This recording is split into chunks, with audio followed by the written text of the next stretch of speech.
Hello, everyone, and welcome to our TISO speaker series. For those who do not know me, my name is Anthony Lai, Student Affairs Program Manager here at the International School of Hospitality. Today, we have an amazing guest speaker, Brian Mills of Theme Las Vegas Weddings. A little bit about Brian. For the last 2 decades, this entertainment veteran returned his love of performing music into a very storied career in Vegas weddings. As an ordained minister, Bryant recently performed his 18,000 ceremonies and along the way has led to some of the most prestigious wedding chapels in Las Vegas. His own company, Theme Las Vegas Weddings, is the industry leader in themed weddings and festive nuptials. His biggest client being EDC, also known as the Electric Daisy Carnival. This webinar will teach you the business principles and the tricks of the trades for anyone wanting to venture into the Vegas wedding industry. From sales to planning, photography, performing ceremonies, and more, Brian will teach you how to deal with specific world of wedding tourism and increase your ability to see and facilitate marriages in the wedding capital of the world. Now, before we begin, we have a few instructions about the webinar for the audience. All of you in the audience are in the webinar background and are currently muted. If you do have a question for Brian, type it in our Q&A feature or the chat feature, and we'll reserve the last 10 minutes for a question and answer. This webinar is being recorded, so if you do miss out a portion, you can watch the entirety of the webinar on our YouTube channel, which will be uploaded in the next few days. So we'll go ahead and begin, and allow me to introduce you to Brian Mills. Hi, Brian. Hi there. Can you hear me? I can hear you. Excellent. Hi. Well, thank you so much, Anthony. That was wonderful. I am so excited to be here today at the International School of Hospitality. I have an association with them, being with the Vegas Wedding Chamber, and also my wife actually is an alumni here. So it's been really exciting for me to have a chance to come and talk to you today about the world of Vegas weddings and specifically wedding chapels. I'm going to tell you a little bit about myself first, just to give you a little bit of a background. We're going to talk about the wedding chapel, the history and statistics. We'll go into kind of the appeal. What is it about the wedding chapels that make couples want to choose to get married here in Las Vegas and in wedding chapels? And I'm going to also go into certain business practices that a lot of wedding chapels that are successful and wedding professionals use, the tips, the things, the way to look at business that you can use. We'll also be talking about selling and the ways in which to increase sales. And also, I'm going to give you some information on if you are interested in working with the Vegas wedding chapel industry, ways that you can do that. I also say for the end, I'm going to give you my special, my opinion on what is the biggest obstacle to every wedding professional's success. And then, as Anthony said, we will save some time for some questions and answers. So please feel free to ask me all kinds of questions. I'd love to do that. Now, there is a poll that Anthony's going to put up at this time. He did tell me that we have quite a few alumni that are on the webinar today. So I wanted to kind of know, normally I would have you in the room at the same time and I'd be able to ask you to raise your hand, but since we're on Zoom, we'll have to go with the poll. And the poll is, what industry experience do you have with Vegas wedding chapel? So I'm just interested to know how many of you currently are working at or have worked at a Vegas wedding chapel? How many of you maybe have never worked at a chapel, but you've at least attended a wedding there, so you've kind of been around the industry to at least see a little bit of how it operates. And then, of course, if there's anyone who's new to the Vegas wedding industry and never been to a wedding, please go ahead and make sure that you click on that poll right there, and then Anthony's going to let me know what you guys say. So with that, I'm going to get into a little bit about myself. Anthony, do I need to close the poll? It popped up on my screen. Oh, there we go. Oh, no, popped up again. All right, the poll has ended. Looks like we're getting some more people entering on, so go ahead and continue with the presentation. Okay, so we have some people on here. All right. Oh, you let me know. We'll find out how we go, how it goes as we go on.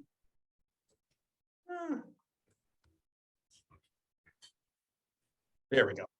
So I have been performing weddings in Las Vegas since 2001. I got into the Vegas wedding industry actually because of September 11th. I was performing shows here in town, and I was about to do a brand new show at the Venetian in October of 2001, and September 11th happened. When it happened, all of the new shows decided not to open for a while. So I was kind of out of work, and I had a friend of a friend who contacted me and said, "Hey, have you ever done Elvis weddings?" I said, "No, I've never done a wedding or anything with Elvis." They said, "Well, why don't you try it out?" I went down the very next day. They gave me a suit, and I was performing weddings, and I found that I just fell in love with it. And I went back to performing a little bit after that. But in 2007, I officially retired. And now I have been doing this for 15 years. And now, since that first time 20 years ago, I've done over 18,000 weddings. And in 2008, I took over Viva Las Vegas Wedding Chapel as the general manager. And then when they opened the reception facility, I became the sales and marketing director for their reception facility. And now I work at one of the other chapels, Little Church of the West, where I am their staff minister and I perform a lot of their weddings. Over the time that I've done this, I've done over 75 different themes and characters and had to design different weddings. I use my entertainment background to do that. I also work with the Vegas Wedding Chamber, which is a collection of over 200 wedding professionals that get together and network. We also do community service, and I serve as the government affairs coordinator and committee chairman for the Vegas Wedding Chamber. And then I've also specialized in festival weddings, and I work with the Electric Daisy Carnival, which I've done now for 10 years. And that's where we perform weddings from 8 o'clock, 7:15, 8 o'clock at night, all the way until 3 o'clock in the morning, 3 nights in a row. This past year, we just did 120 weddings in 3 nights. And it's a lot of fun. It's very tiring. It's a lot of fun. I also work with the Viva Las Vegas Rockabilly Convention that's at the Orleans, held every year. And you can see this is my biggest client with the Electric Daisy Carnival. My wife actually serves as the Minister of Nature. We have our Nature Chapel, and then I'm the Minister of Technology. And so it's a lot of fun. The couples are great. They're so excited. Some of the most energetic people that I've worked with. And like I said, we work with the Rockabilly Convention. We do weddings out at the largest car show in the United States. They're held at the Orleans every Easter weekend. So we get a chance to perform weddings out there. And that's a lot of fun as well. It's just a really great way to get into the wedding business, kind of outside of the norm of what you see in chapels. I've been on a few reality shows.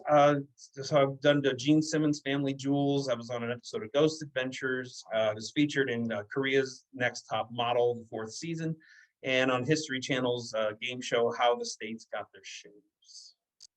So a little bit about the history of wedding chapels, in case you're interested in working. The Vegas weddings began to be popular in 1912 with the first chapel that was built in 1922. So that's 100 years that we've had wedding chapels here in Las Vegas. You know, and it all kind of started because California wanted to be a little more strict about who was getting married.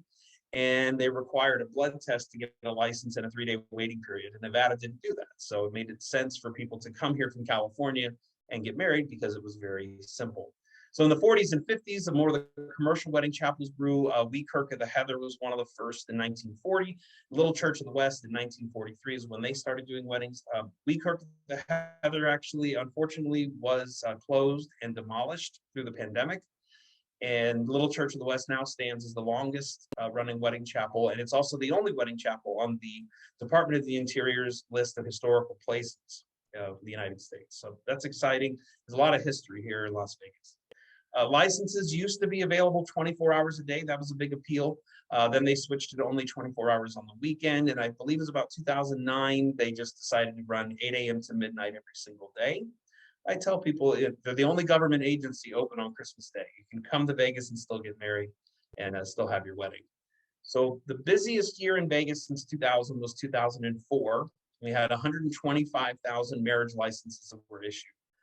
So this year we're on pace for over 80,000, and that's a really good comeback from where we were even before the pandemic. It's more than that. So Vegas is really coming back. Weddings are really coming back. People fall in love even during a pandemic. They fall in love even during the slowdown of the economy, a recession. It's really a recession resilient business. Nothing's necessarily recession proof. And tons of celebrities have been married here in Las Vegas. That's really put us on the map. They've been married at wedding chapels, hotel suites all over. It includes Judy Garland, Britney Spears, and really, I think the county's kept track of over 400 celebrities, couples that have gotten married here. Of course, the most famous was Elvis in 1967. It really put Vegas on the map for weddings, and of course, it really ingrained Elvis with Vegas and having weddings here, and it really has been a big blossoming industry. I had the opportunity to do some celebrity weddings, so I just wanted to show you those. Jeff Timmons in 98 Degrees, Duff McKagan at Guns N' Roses. I was on Funny or Die with Dave Franco and Christopher Mintz-Plasse, and a couple of other celebrities see there at the bottom, Holly Madison and Andrew McCarthy. So let's talk about why couples choose Vegas Wedding Chapel.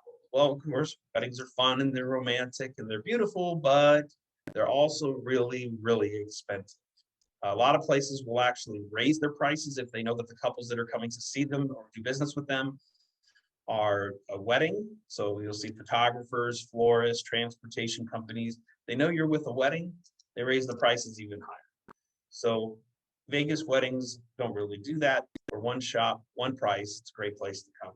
According to The Knot, before COVID, the average wedding cost was about $33,000. So that's a lot. And the average Vegas wedding chapel costs less than $3,300.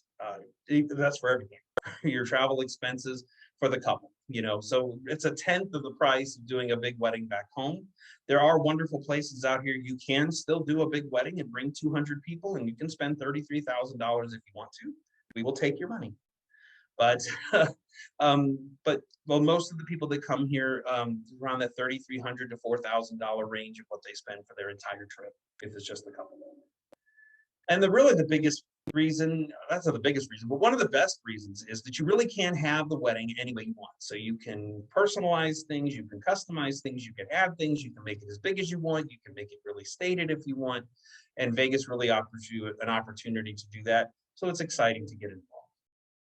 And of course, the marriage license is easy and it's fast. That's a big part. A lot of people who are getting married are doing it for legal reasons. And so you want to be able to get that marriage license. And our county clerk has done a great job of getting the Marriage License Bureau processing paperwork and processing couples much faster and keeping the lines as short as possible. So it's really helped us grow and help get the word out that Vegas is the place to come. So let's talk about the 8 rules of business successful Vegas wedding, 8 rules of business that successful Vegas wedding pros use. These are 8 things that I find that might be a little bit different than what you would hear in most of your classes.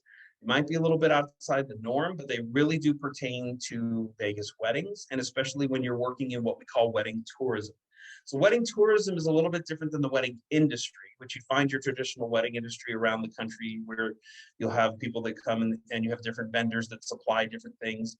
But we really here specialize in what's wedding tourism. And that is where we take people that are coming from out of town and we combine, not only are you getting married, which you could do anywhere, but you're also having a tourist experience. You can be involved in where you stay, can be involved in where you eat, can be involved in what you do. And so it's really a part of the tourist attraction to come and have a wedding. And we're going to give it to a little bit later about what demographic that really applies to. So the first rule is, let's face it, the money's in the photos. So Vegas weddings are also very well known. Like I said earlier, the prices are rather low. Go on into any search engine website and take a look at their prices. Most wedding chapels will start their prices at around $249. Some are even less than that. So you think, okay, that's great. I want to get married there. Well, how are these places making money? Well, they're making money because on the back end, they're selling you photos. And they can be just from a couple $100 to, I know one chapel, their average photo sales over $1,200.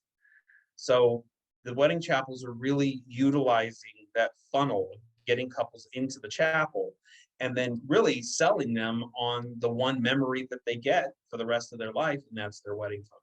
And it's not a racket. It's not anything wrong with that. It's just the manner in which they use. I mean, if you ever gone to a show and someone's come around and taken a picture of you, and then after the show, you can go buy the photo. It's sort of the same thing. It's on a grander scale because it's your wedding photos.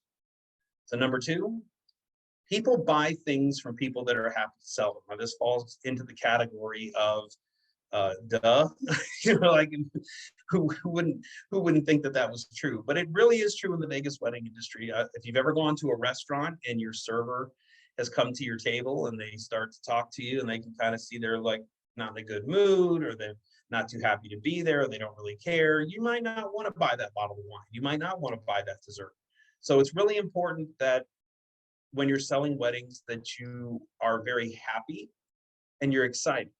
Now, having a mindset that you want to sell weddings because you just love weddings can sometimes get in your way. We're going to go over that in a little bit, but really just being happy to sell that wedding to that couple, it's going to get them excited. Okay. So I usually ask in this, when I do these seminars, I will ask people to kind of shout out things to me about what they think the most expensive cost for a Vegas wedding business is. And a lot of times I get told they think it's the advertising, which, don't get me wrong, can be very expensive. I think it's the overhead, maybe your mortgage, maybe it's the staff. I get all different kinds of answers, but I can definitely tell you that I, through my experience, have found that the most expensive cost to any wedding professional here in Las Vegas is the wedding that doesn't book. Because that is money out the door that could have been spent in your place, because if they're looking to get married, they're going to find somewhere to spend their money. So they might as well spend it with you. So it's very important that you do what you can, or what's within your rules of where you work, to make sure that you close that sale. Because if they don't buy with you, they're going to buy with somebody else. You don't have to think that you did a good job. The customer has to think that you did a good job. And this is one that I usually do when I talk to ministers or I talk to photographers.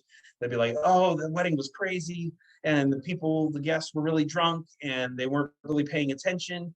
And I said, well, wait a minute. Did they love the ceremony? Did they cry? Did they laugh? Did they thank you at the end and say it was great? And they said, well, yeah. They love their pictures, even though I don't like every picture I took, but they love their photos. Well, then you did a good job. The idea is to make that customer happy, not yourself. And that's really important, because a lot of times, especially in the minister community, people that want to feel like they performed the ceremony that they wanted to perform. Well, sometimes you're going to get asked to do a ceremony that you may not want to perform. I can tell you, I did a ceremony one time dressed as the Grim Reaper, and in a graveyard setting. It was like set up, and it was a satanic wedding. And the groom had recorded the ceremony. I didn't even have to talk. And he recorded the ceremony and put it through an audio program, and he played it backwards. So it was it was freaky. It was not a ceremony I loved doing, but I did it anyway. That's because the customer wanted me to do a good job. They left thinking it was the great experience. It's just something to think about when you're selling weddings. Money is still green no matter where it's spent. And again, that kind of coincides with number 3.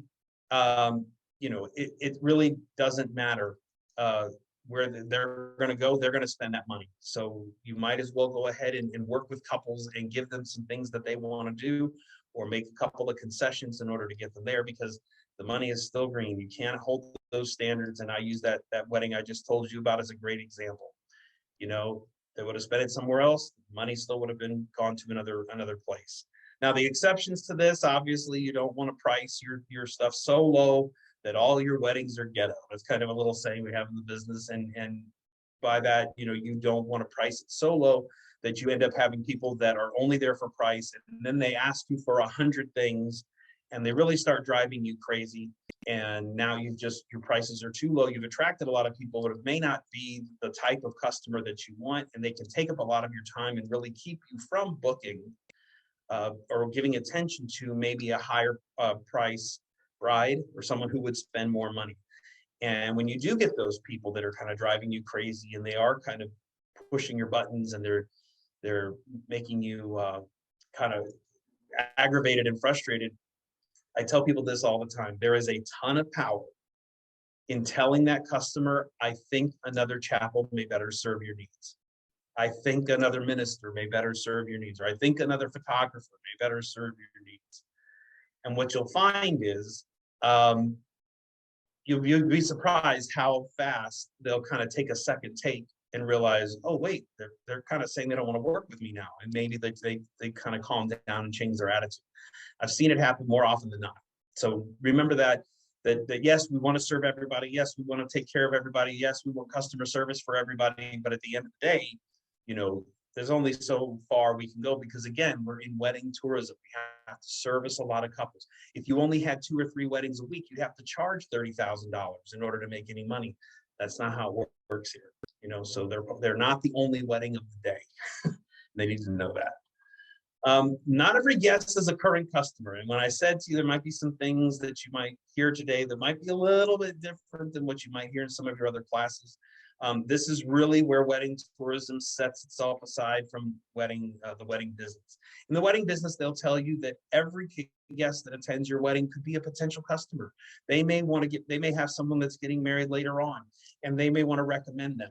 And you might get a good referral, and you get word of mouth. And that is still true in wedding tourism. You still want to do a good job. You want to put on a good product. You want people to have a good time, because yes, they are going to leave you a good review. They may come back to Vegas and want to renew their vows or do something. So it is important to make sure you do a good job. But if you're one of these people watching today that works at a wedding chapel, you definitely have had the people that will come with the bride, per se. And let's say it's a maid of honor or maybe a mother, and they start telling you what they want to do, or they start acting like they're worried that something's going to go wrong, and they start trying to take over. It's very important to put a stop to that as quickly as possible. Just, you know, put a stop to it quickly, because what you're going to find is that person is not your customer. They'll come in and say to you, well, the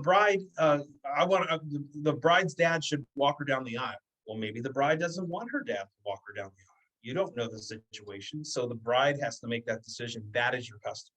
Don't let your guests start dictating what you're doing or what you're adding. I've had guests that will come up and say, I want to sing a song at their wedding, or, oh, I want to read a poem. Well, the couple doesn't know you're doing that. They didn't ask for that, and they're my customer, not you. So that's one thing to keep in mind, and it's very important. Number 7 is show business, not show friends. And this is more for who your coworkers and who you work for or with, or if you have employees. You know, at the end of the day, it's business and it's a show. Putting on a performance, or you're putting on a wedding, it's important that you make that business look good, sound good, and be good for everyone. It's not that important that you're friends. You know, you want to make sure, because especially with the couples, because once you become friends with the couples, more than it's a business, now they're going to start trying to take advantage of that. They may try to take advantage of that. So it's just something to keep in mind. At the end of the day, don't get so caught up in the beauty and the pageantry of the wedding that you're helping them put on that you forget this is still a business. Things cost money. I need to take care of these things and make sure that everything is covered. And number 8, make sure that your partners and clients get value. This is really important, because especially on the partner side, we're going to talk about partners here in a bit, but expanding your base and expanding the people that you deal with, you really want to make sure that they're getting value for what you're doing. So yes, everything costs money, but there are certain things that you can throw in from time to time that will make them feel like they got more than what they paid for. And especially with your partners, there are things from time to time that you can do to really foster that relationship and make sure that you're taking care of your partners, because they will take care of you.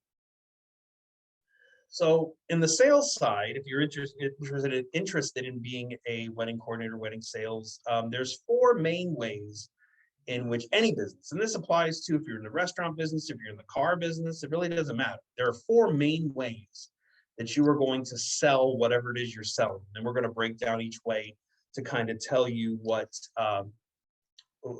ways in which you can help increase your sales through my suggestions.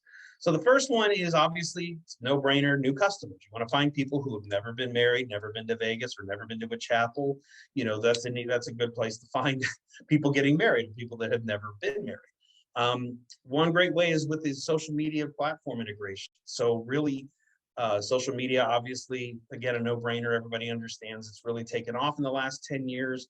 Let me show you this just from the last year. This is from January 2000 to January 2001.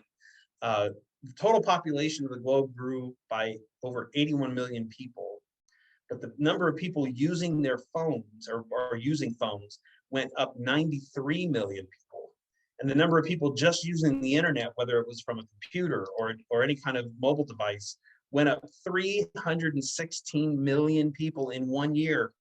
And then you add on to that just the number of people who are engaging in new social media platforms, or even just getting on social media in the first place, almost 500 million people worldwide. So you really have to have social media involved in what you're doing when you're trying to find new customers. There are many traditional ways, people, using Google or, using search engines and all of that's how people find you. Also having a nice looking storefront so that people walk by or they drive by, they might stop in. Those are all important things, but these are ways to help increase that. And of course you have your typical list of social media, most popular ones: Facebook, Instagram, Twitter, Snapchat. I put TikTok over there. It's the biggest, is the largest one, because that is the fastest growing platform in the world right now, especially for the what they call Gen Z, the under 30 crowd. They are really looking on TikTok. They're really finding places on TikTok. You ask any of us over 40, we don't like TikTok. we're not thrilled that it exists, and we really are scared of it. A lot of people are really scared of it. But if you take the time to use it, there is a way to integrate it into your business. And then LinkedIn is on that list. We're going to talk about LinkedIn here a little bit later. That's an important one that I bet some of you probably aren't on. Another way is renewals. I tell this to businesses that I consult with all the time. You have such an untapped market because everybody's always thinking about weddings and people that are legally getting married. You're selling ceremonies. Whether they get legally married or they're renewing their vows, it doesn't really matter. So in 2022, this year, it's predicted we're going to get about 80,000 couples that are expected to get a legal marriage license here in Las Vegas. So that's 80,000 couples that could possibly come to Las Vegas and get married. But it's also expected the same year that we're going to have more than 40 million visitors. Now, obviously, 40 million people, not all of them are married. Some of them are children. Some of them are here for conventions alone. So it's definitely more than 80,000. So which group would you rather market to? Would you rather market to the 80,000 couples, or would you, rather put a little bit more marketing toward your a larger group of people that could bring you more business? And most businesses charge the same price for weddings or renewals. So really, you're not discounting yourself if you're charging less for a renewal by doing that. Some places may do that.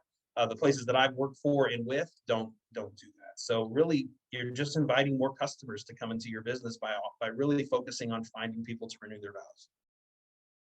Partnerships with non-traditional venues. This is really something that I've started to do a lot when I took over Viva Las Vegas Wedding Chapel in 2008. We were starting to go through the housing crisis, and in that year, we only did $2.1 million in revenue, which was low. And by the time I left in 2015, our 2014 year, we'd gotten to 3.2 million. And a big reason for that was because we started expanding to start working with non-traditional venues. So now you didn't always just have to get married at the chapel. You could get married on a helicopter and fly over the strip. You could get married at the Mob Museum. You could get married on the zip line going down Fremont Street. I mean, there's all different kinds of places that you can partner with, and they will work with you, even just attractions. You'd be surprised how many people want to get married at unique places that you would never think to have a wedding. So finding good partners that have good deals and will work with you is a good way to find that as well. Conventions and corporate clients. This is something kind of small and new, but I've gotten into this a little bit and found some success. You have different conventions that come here. So offering a deal to people that are here for CES or here for the SHOT Show or any of these other conventions sometimes can be helpful. And also corporate clients, sometimes they want to have a little renewal chapel at their event, or maybe they even want to do something where they would bring a bus of people to your place and do a large group renewal with everybody. There's lots of different ideas you can get into. That's a little more thinking outside the box, but you can really get creative with that. And then we talked about expanding your customer base. So really, again, it's not just finding people that have been married or people that are looking to get married. You really are looking to find other people and ways in which you would not traditionally find couples to come to your business. So a good way is to join industry organizations and attend an industry event. And we're going to talk about that a little bit. coming up.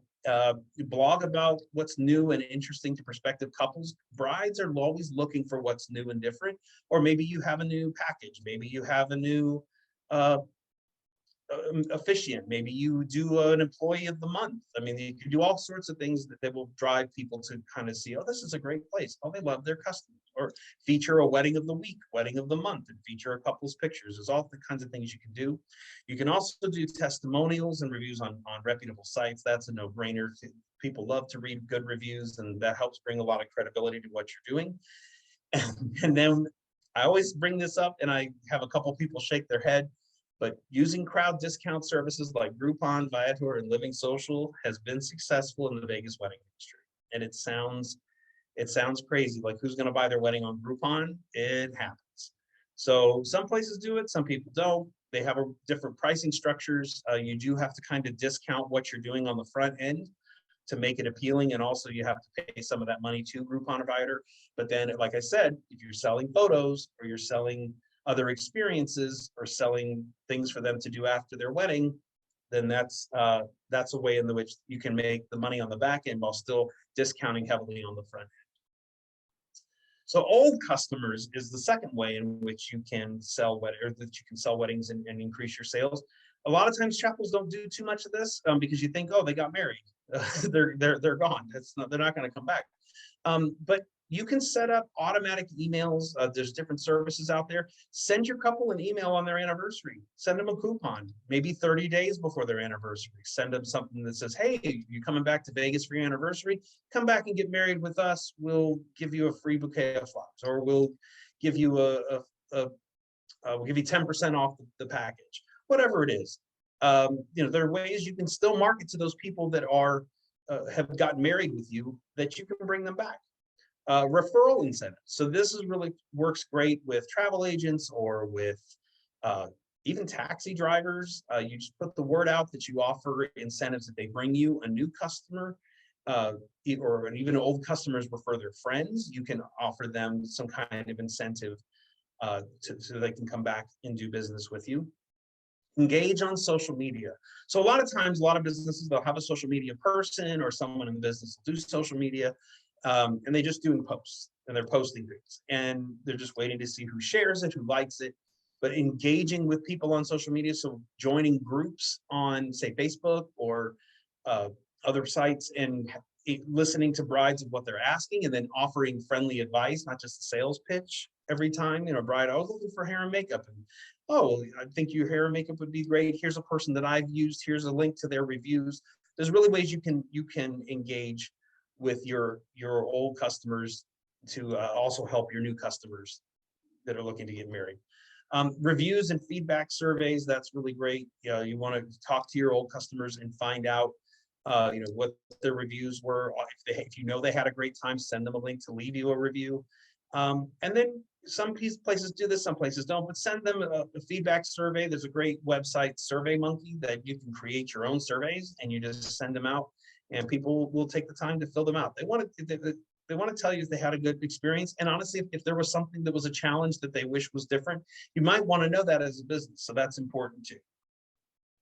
So the third way is what I call it check average. And if you've ever worked in a restaurant, you'll see that check average is something that is very prevalent there. So that you come in and you sit down, you're going to have a dinner. The waiter, the server will come over and they'll offer you, would you like a bottle of wine?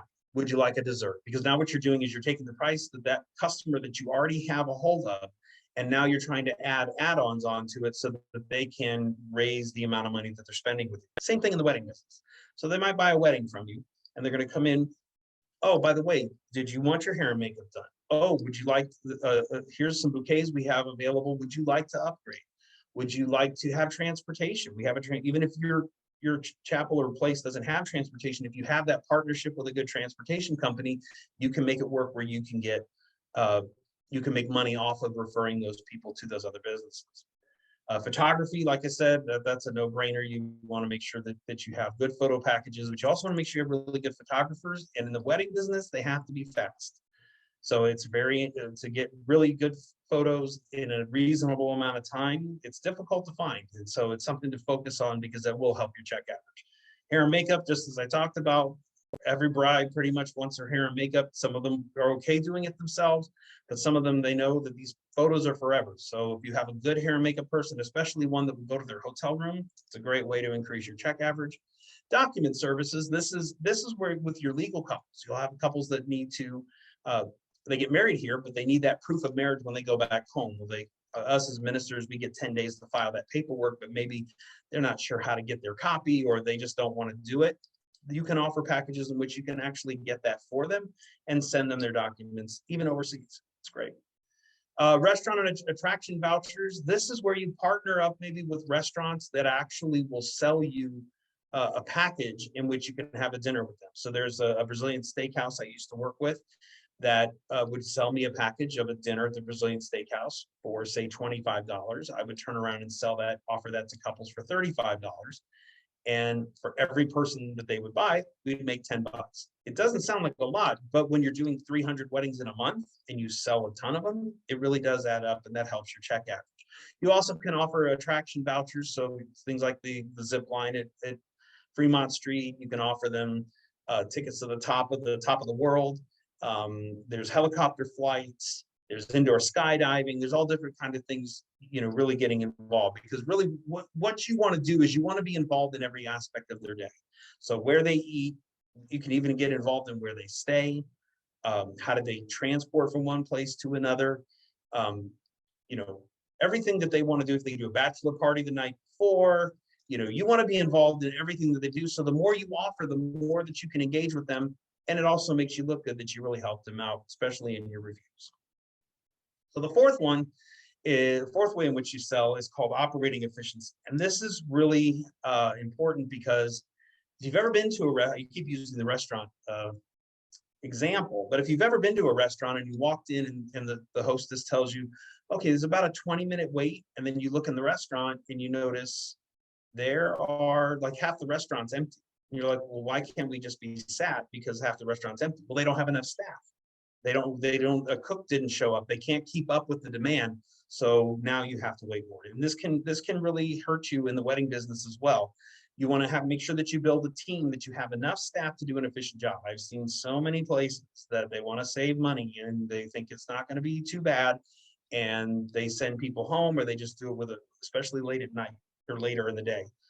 People want to go home, and they'll send people home. Really building the right team and having enough people there just in case something happens is really important, and will keep you on time, which is important.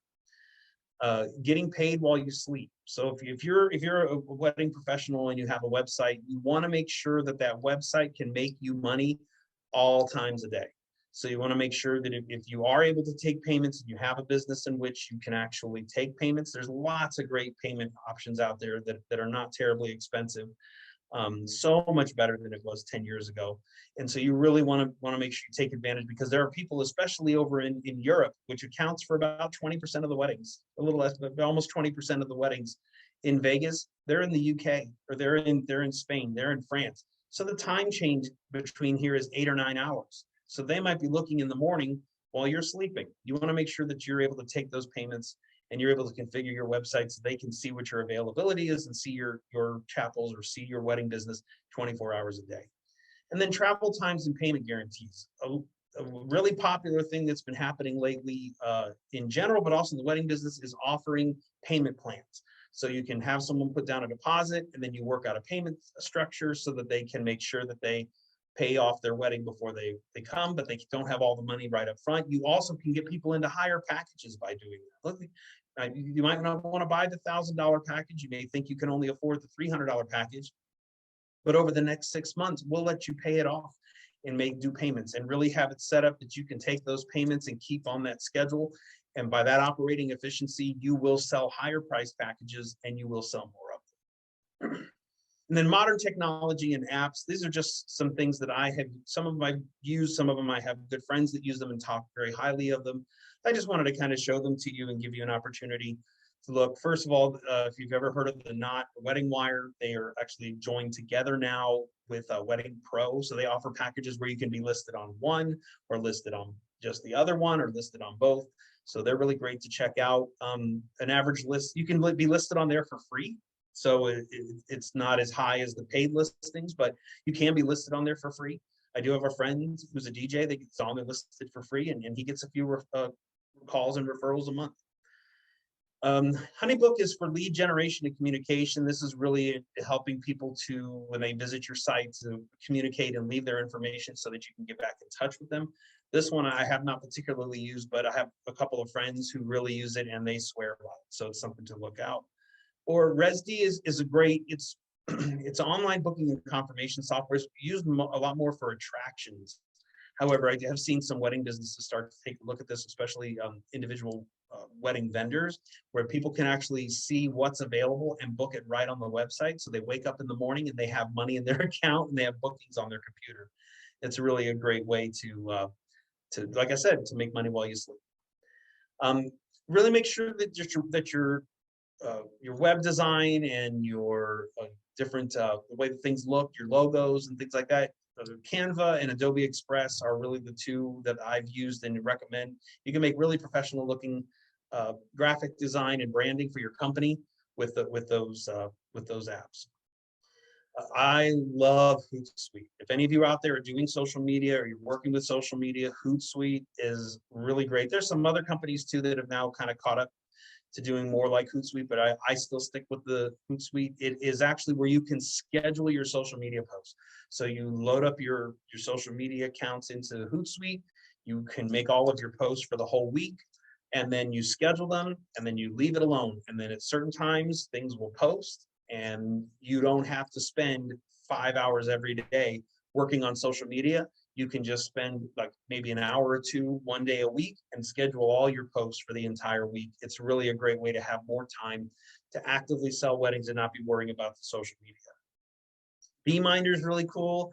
It's it's kind of, it can be a little frustrating, but it's really cool. It makes you actually be accountable for putting things on your to-do list. So you put things on your to-do list and you set goals and schedule times for yourself to get things done. And then if you don't get them done, Beeminder can be mean to you. It basically holds you accountable and encourages you and uses ways to help you really complete all those tasks in a short amount of time. So when you're running a wedding business, I recommend Beeminder to a lot of people. So maybe you're wondering how you could work within the Vegas wedding industry. So I just got a couple of tips here I wanted to show you, and really, it's a great industry to work in. I absolutely love what I do. And I've been asked to go back and do some performing in weddings and sing with bands and do different things. I don't even entertain the idea because I would never in a million years want to miss out on what I do. I get to be with people on the happiest day of their lives. And yes, it can be fun. Yes, it can be challenging. Yes, it can drive you crazy from time to time, but it really is rewarding. If I can make a bride cry and laugh in the same ceremony I perform, then I feel like I did a good job, and it's very rewarding to me. So if you're interested in working in the Vegas wedding industry, online job search sites, obviously that you can find jobs in pretty much anything with those. I did a search yesterday, if you want to take a look. Right now on Indeed, 3 wedding chapels are hiring. On monster.com, there's 2 hotel casino wedding chapels that are hiring on there right now. I went on Snagajob. There are 4 wedding sales positions open on Snagajob, and Simply Hired had 8 wedding sales jobs with chapels or hotels or even specialty chapel vendors. They had people on there, and you really get a chance to work with them and sign up for their alerts. I cannot stress that enough. Like, you don't have time to go and search every single day. So sign up for alerts, put in the keywords. If you want to work in the hotels or if you want to work in a chapel, make sure you put wedding in there. If that's what business you want to do, put the alerts on there. They will send them to you when people post, and you can get in there right away to submit your resume. And really, this is the last thing I want to talk about is join, network, and participate. So the first thing I'm going to tell you about is LinkedIn. We talked about this a little bit before with social media. A lot of people aren't on LinkedIn. They don't really understand the way that it works. And if you have never been on LinkedIn, it's for business professionals to network with each other, refer each other, and you can find jobs on there as well. And I looked and see that Twitter lets you follow 5,000 accounts. Facebook, same thing. You can have 5,000 friends. or convert it to you can convert it to a Facebook page, and then you can have more. But pretty much you get 5,000 friends. Snapchat, same thing, lets you have 5,000 friends. Instagram, you can follow 7,500 accounts. And then that's pretty much all the connections you get. With LinkedIn, it's 30,000 unique connections that you can make. So the net is much wider. And most people on there, it's not grandma and grandpa sharing photos. It's business professionals that are talking about their business. They're looking for new employees, or they're talking about some kind of special they're running. And it's really a great way in your business life to network with other professionals. And like I said, you can have up to 30,000 unique connections on LinkedIn. The Vegas Wedding Chamber, of course, I'm partial to it. I am on the board. The website, if you want to check it out, is weddingchamber.vegas. TISO here sponsors us. In part, we do have our meetings here, and then also Tim Lamb is on our advisory board. So we're very appreciative of the partnership that we have with them. We have two different types of membership. So I wanted to show that to you. If you are with a business that has been in business for 1 year and you have all the licensing here to operate legally in Nevada, you have positive reviews and feedback from past customers, you can become a chamber certified member for it's only $125 a year. It's a little more than $10 a month. We have a lot of different events. We have community outreach programs. I'm working with government affairs, so we're working now with trying to integrate the cannabis lounges with weddings that we're doing. We're also working with the elections that are coming up and with the legislature next year. There's lots of different things you can do. We have educational seminars that we do, kind of like this one, but more centered on business within the wedding community. So those are available to you if you're already an established business.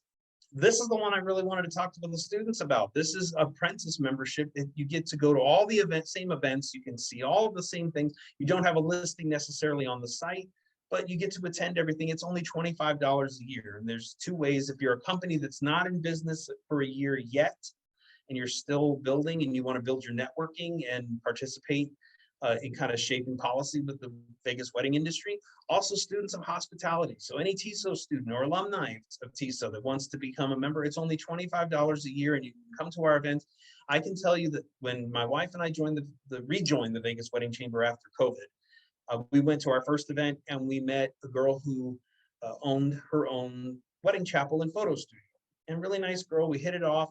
And we now use her as our main photographer for EDC and for our photographer for the Rockabilly convention. And we actually got married back in February in her wedding chapel. So that was all happening because of the Vegas Wedding Chamber. Also, if you are that chamber certified $125 member, if you have other employees that you'd like to bring along with you to these events, it's only $25 for them to also attend. Please, if anybody out there has any questions or wants any information, I love this business so much. I'm such a wedding nerd.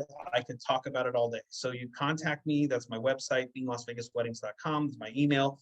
Also, you can get a hold of me through the Vegas Wedding Chamber. So it's weddingchamber.vegas and government affairs at government.affairs at weddingchamber.vegas.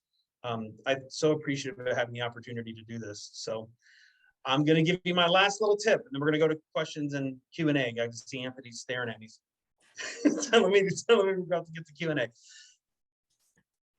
The biggest obstacle to a Vegas wedding pro, I can honestly tell you, is ego.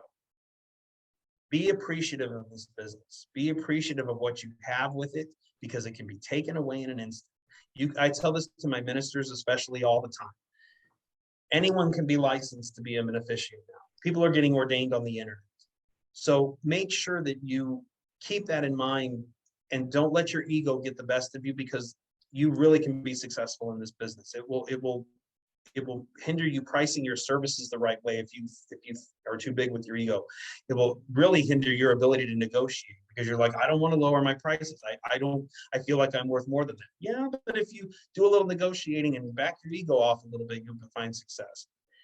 It makes you harder to work for or with. You're very egotistical. That's not good. And of course, at the end, all of it just hurts your bottom line. Just be humble and mindful, and just love what you do, because if you love what you do, then you'll never work a day in your life, right? That's what they say. So I think that's about it, what I got. Thank you. And so I'll turn it over to Anthony. If you have any questions that anyone's typed in, I'd love to to answer. Yes, thank you, Brian. Lots of great tips and lots of great takeaways, and I'm sure our students are definitely encouraged to start joining these industry associations, specifically with the Wedding Chamber. So any students that are watching us in this webinar, Wedding Chamber does have a unique apprentice membership. I encourage anyone, specifically our wedding students, to join. If you do need more information, of course, please reach out to me. I'll be happy to get the process going for the student membership or the apprentice membership with the Wedding Chamber. Now we have some time for several questions and answers for our audience, to Brian. The first question, Brian, what kind of advice for a new officiant? How to get started and get your feet wet performing wedding ceremonies? This is the advice. I get that question a lot. So this is what I tell anyone who's starting out as a new officiant. If you're starting out where you're going to build your own business, where you're going to build your own website and you're going to build your own, have social media and just kind of be an independent contractor and go everywhere, do as many weddings as you can and get someone decent to take pictures of them and get those people to write you reviews. And people, when I say that, a lot of people will be like, well, yeah, it would be great if I could sell weddings. Don't sell weddings. Find your friends, find your family members, your mom and dad, anybody like that, take them somewhere, do a wedding, photograph it, get them to write you a review, begin to build your business that way. You will see that you'll be able to have weddings on your resume. People will be able to see your website. They don't know those were your friends. They don't know that those people were your family members. They're just seeing you performing a wedding and they're seeing the couple looks really, really happy. Next question. Aside from the Grim Reaper experience, what are some of the other wild wedding requests you have received? Yeah, that's easily one of the worst. I've done weddings. I did a wedding just at EDC for a group of people that were there with the CEO, and it was one of the drunkest weddings I've ever had. I did an Austin Powers wedding one time where I was fat bastard and I had to put on a big fat suit and I had to talk get in my belly. So I've had to do lots of different characters, and I was just I've done Camelot weddings, I've done Egyptian weddings, I've done all different kinds.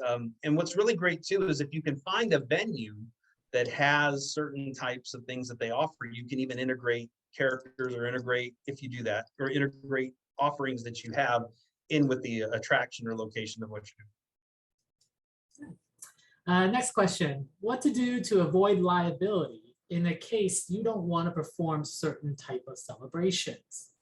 Case in point, the demonic one you did.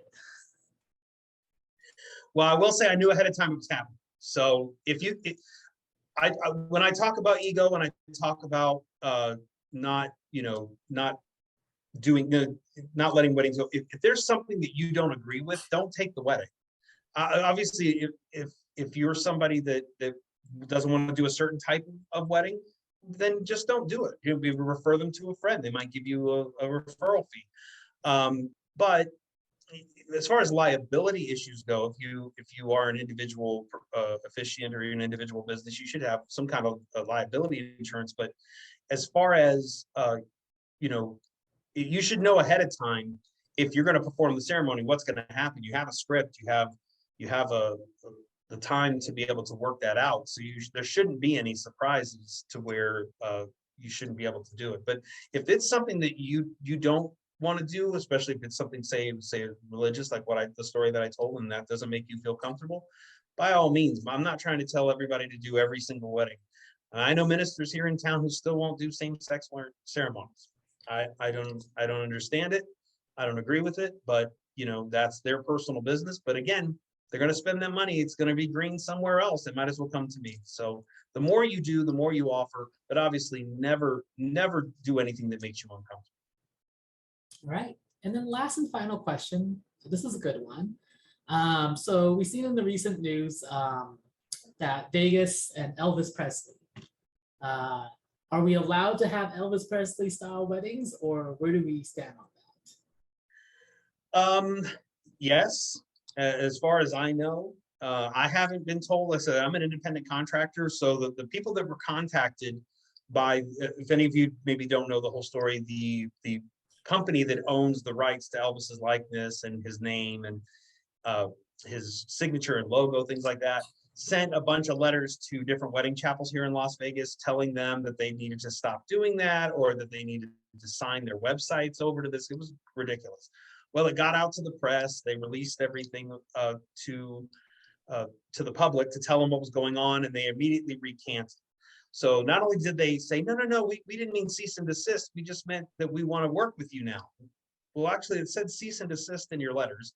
I can tell you that last Tuesday, they, at the premiere of the Elvis movie at Town Square, they actually bought out a theater and invited members of those chapels to come and view the Elvis movie for free. So they're definitely going to work something out. I don't know the details yet.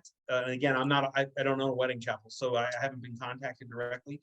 So they are working. I've heard everything from a couple $100s for a year to crazy amounts that I don't think are ever going to happen. But honestly, the beauty of wedding chapels is they're independently owned businesses. So if let's say there's 55 wedding chapels in Las Vegas, what are you going to do? You're going to file a lawsuit, 55 different lawsuits.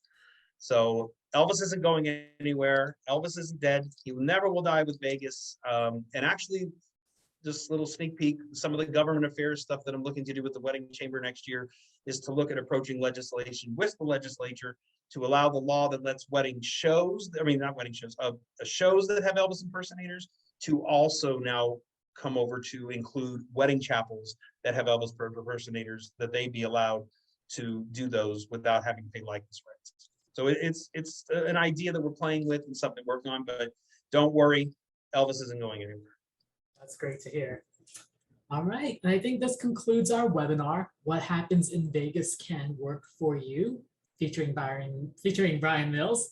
Thank you again to our audience for participating in this great discussion. Once again, if you did miss out a portion of this webinar, you can watch the entirety of Brian's webinar on our YouTube at TISO channel, which will be uploaded in the next few days. If you would like to reach out to Brian personally, his contact information is on the screen and will be provided to each of our audience members at the end of the webinar. Yeah. Oh, there it is. Right there. Sorry. All right, well, thank you all for joining us. Please continue to visit TISO Now if you're a current student, and TISO Next for our alumni to stay up to date on the latest news and happenings at TISO.